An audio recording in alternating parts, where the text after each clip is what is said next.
Hello student, मैं निर्मला साहू, आप लोग के हिंदी की टीचर, मारवाड़ी कॉलेज। आज मैं आज आप लोगों को बताऊंगी कि परीक्षाओं में आज तो आप लोगों का कोर्स सारा कंप्लीट हो चुका है, फिर भी मैं आपको बताते हूँ कि किस तरह से प्रश्न परीक्षा में प्रश्न आएंगे।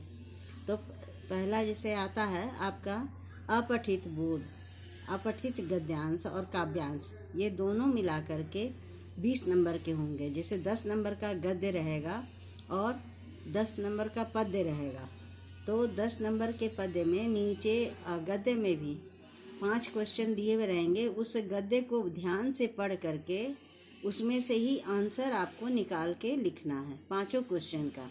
उसी तरह से पद्य में भी आते हैं। पद्य में भी 10 क्वेश्चन रहेंगे, 5 क्वेश्चन रहेंगे, 2-2 नंबर का। प्रति क्वेश्चन 2 नंबर का होगा और वो 2 नंबर के क्वेश्चन को आपको कम से कम एक लाइन में पूरे आंसर लिखना होगा। जैसे मान लीजिए कि इसमें लिखा है कि कोई भी ये रहेगा, दिया हुआ रहेगा कि कवि ने जैसे हिमालय सरीखा नगराज भू पर गंगा यमुना सी कहीं दिव्य धारा, विविध मानवों का समागम ना ऐसा, पथिक घूम देखो विशद विश्व सारा। ये जैसे आपका दिया हुआ रहेगा, और भी इसमें लंबी कविता थोड़ी सी रहेगी, और उसको पढ़ करके अच्छे से समझ करके आप लोगों को उसमें से 5 क्वेश्चन नीचे दिए हुए रहेंगे। जैसे मान लीजिए एक क्वेश्चन है, कवि ने पथिक को विश्व में घूम कर देख आने के लिए क्यों कहा है। ठीक है, तो ये इसका आंसर सिर्फ ये बात में नहीं लिख देना है कि वो गंगा यमुना नदी को देखने के लिए बोला है। ठीक है, तो यहाँ लिखना होगा कि कवि के अनुसार भारत विश्व का श्रेष्ठतम देश है, अतः कवि चाहता है कि पथिक संपूर्ण विश्व का भ्रमण करके यह देख ले, परख ले कि भारत वास्तव में विश्व का सिरमौर है। ये मतलब 2 लाइन का क्वेश्चन है, तो 2 लाइन के हिसाब से लिखना होगा। अगर एक शब्दों में आंसर दे देंगे तो वो उसमें नंबर नहीं मिलेगा, आधा नंबर मिलेगा सिर्फ। तो इसलिए उसमें पूरा क्वेश्चन का पूरा आंसर सोच समझ के लिखना है। अगर यदि आधे लाइनों में समाप्त कर देते हैं तो वो उसका आंसर नहीं मिलेगा।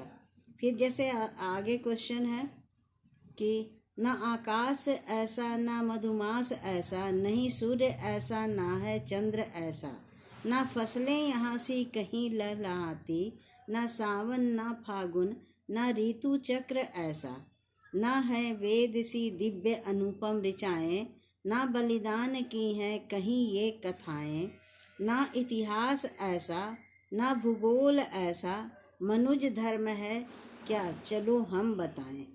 कहते हैं कि मनुष्यता की एक सीधी सादी या जीती जागती उदाहरण भी हमारे भारतवर्ष देश में ही मिलती है। तो यहाँ इस कविता के माध्यम से कवि ये बताने का प्रयास कर रहा है कि सबसे इस संसार में सबसे उत्तम हमारा भारतवर्ष है। और भारतवर्ष को उत्तम क्यों कहा गया है? क्योंकि यहाँ पर अनेकों ऋषि मुनि पैदा हुए, और वो अपने तप के त्याग के बदले तप त्याग से भारत की भूमि को, अनेकों ऐसे ऋषि मुनि हुए हैं जो अपने तप त्याग के बदले भारत की भूमि को पुण्य और पवित्र कर गए हैं। आज इसी कारण से यहाँ की नदियाँ जो है वो गंगा यमुना की मैंने दिव्य धारा भी बहती है, जिसको कि गंगा का जल कहते हैं कि हर शुभ कार्य में गंगा जल उसमें उपयोग में आता है। अब गंगा जल का उपयोग कहते हैं कि किसी में भी डाल दो तो गंगा जल हो जाता है, पवित्र हो जाता है। और गंगा जल में एक ये विशेषता है कि करोड़ों लाखों कितने वर्षों तक भी एक अगर डब्बे में गंगा जल रखा हुआ है तो उसमें कोई भी कीड़ा मकोड़ा नहीं होता। और ऐसे हम जो साधारण हम पानी का उपयोग जो करते हैं, अपने दैनिक कार्य के लिए यदि उस पानी के को अगर एक बोतल में भी बंद करके या घड़े में रख दिया जाए, अगर 8 दिन के बाद उस पानी को निकाला जाता है तो उसमें कीड़े मकोड़े हो जाते हैं, कीड़े हो जाते हैं, पड़ जाते हैं। लेकिन गंगा जल ऐसा पवित्र जल है, गंगा का जल, कि उसमें आज तक ये देखा गया है, जबकि उसमें कितने लोग नहाना धोना सब काम करते हैं, सब चीज़ करते हैं, लेकिन फिर भी उसमें कीड़ा मकोड़ा नहीं होता। तो यहाँ पर कह रहे हैं, कहने का भाव वही है कि यहाँ अब दूसरा क्वेश्चन जैसा है कि विविध मानवों का समागमन, ऐसा कथन को स्पष्ट कीजिए। जैसे इसमें से ही क्वेश्चन दिया हुआ है, इस कविता के अंदर से ही क्वेश्चन है और कविता के अंदर को ही वो देखना है कि हमें पढ़ करके उसका आंसर को निकालना है। तो इसका उत्तर क्या होगा? भारत की यह अपनी अलग विशेषता है कि यहाँ विविध जाति, धर्म, भाषा, आचार विचार, धर्म संप्रदाय का अनोखा संगम दिखता है। यहाँ हम सभी जानते हैं कि विभिन्न धर्म संप्रदाय के लोग एक साथ मिल करके और एक साथ रहते भी हैं और सभी धर्मों का सभी सम्मान भी किया जाता है, करते हैं। तो यहाँ पर इसमें इसको ऐसे भी लिख सकते हैं, फिर भी यहाँ अनेकता में एकता है। अनेक धर्म जाति के लोग रहते हैं, लेकिन लोग एकजुट होकर के रहते हैं। ये ऐसा कहीं भी देखने को अन्यत्र नहीं मिलता, दूसरे देशों में नहीं मिलता। तो ये सभी चीज़ दुर्लभ है।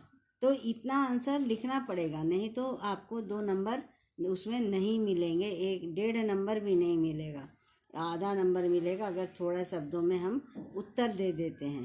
तो इसी तरह से जो ये कविताएं लिखी रहेंगी उसमें नीचे 5 क्वेश्चन दिए रहेंगे उसी से संबंधित, और उन क्वेश्चनों को, उन प्रश्नों को ध्यान से कविता को पढ़ना है और ध्यान से पढ़ करके उसका उत्तर उसी कविता के अंदर से ही निकालना है।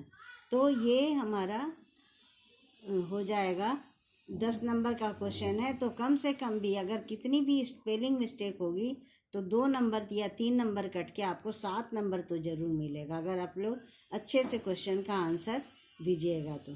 ठीक है, तो ये हो गया आपका पद्य वाला भाग। अब गद्य में भी आता है, गद्य उसमें गद्य का भी रहता है।